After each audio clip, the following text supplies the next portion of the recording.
Daryl Davis is a musician. Some years ago, he was playing piano in a bar for a band in which he was the only African American, and during a break, a man from the audience approached him and told him how much he enjoyed his music and that he'd never heard a black fella play so much like Jerry Lee Lewis. And they struck up a conversation about the origin of that music and Fats Waller and Little Richard. And the next thing you know, they're sitting together in a booth having a drink and talking music. And it turns out, the fella says, this bar here, this is a Klan bar, as in Ku Klux Klan.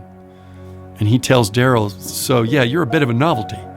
And then he shows Daryl his Klan membership card.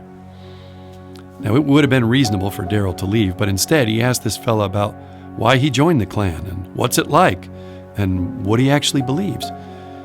Because Daryl was so astonished that anyone so friendly and with whom he seemed to have so much in common could, on paper anyway, hate him enough to join an organization whose very existence is kind of all about that.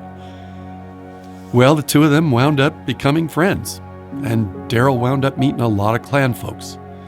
And over time, Daryl earned some fame for getting literally hundreds of people to quit the Ku Klux Klan, one at a time.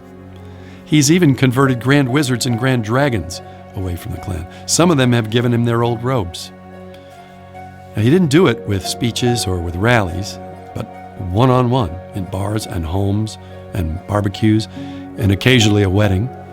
And I highly recommend the documentary on Daryl called Accidental Courtesy, which is a display of someone with such peculiar belief in the goodness of people that he moves them to rediscover what was always hiding somewhere in their heart.